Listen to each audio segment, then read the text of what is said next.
হঠাৎ দেখলাম কি ফুটপাত কালভার্ট পাতলো, দোকান করে দিল, রাস্তা, এবার মানুষ বাধ্য হলো রাস্তায় নামতে। আর কলকাতার গেটওয়ে, এইটাকে বলে কলকাতার গেটওয়ে, ওদিক থেকে যত লক্ষ লক্ষ এই ভেহিকলস আসে কলকাতার গেটওয়ে ডানলপ হয়ে ঢুকে বেরিয়ে চলে যায় পিডব্লিউডি রোড।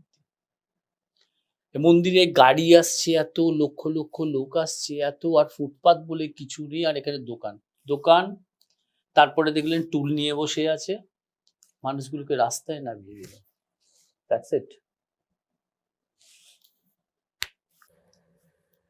মাননীয় মুখ্যমন্ত্রী নির্বাচিত হয়ে আসতেন মমতা বন্দ্যোপাধ্যায়, আমি ওনাকে বললাম যে এইরকম তো অবস্থা, তো আপনাকে কিছু তো করে দিতে হবে। তা কি করবে?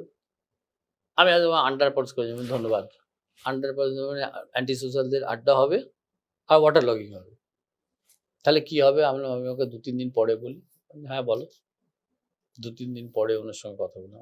আমাকে আকাশপথ করে দিন। সেটা কি?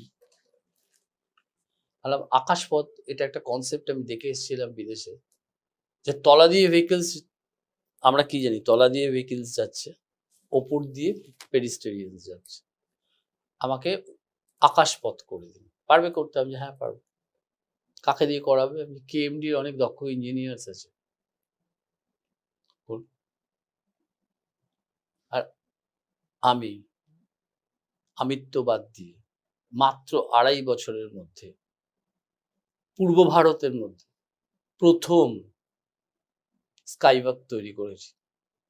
লোকের আসতে অসুবিধা, আপনি শ্যামবাজার থেকে আসছেন, টালিগঞ্জ থেকে আসছেন, উত্তর কলকাতা থেকে আসছেন, দক্ষিণ কলকাতা থেকে আসছেন, বিস্তীর্ণ জ্যাম জট, খানাখন্দে ভরা রাস্তা, 2.5 ঘন্টার আগে পৌঁছতে পারবেন। এক্ষুনি বলছিলেন না আপনি আসতে কতক্ষণ আটকে গেছে।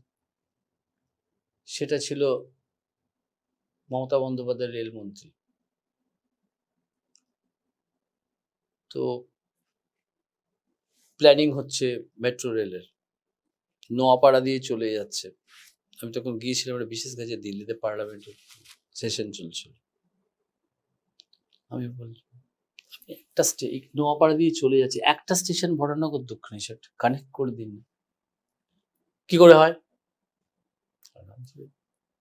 আপনি প্রপোজালটা করে দিন, 1 টাকা বরাদ্দ করুন।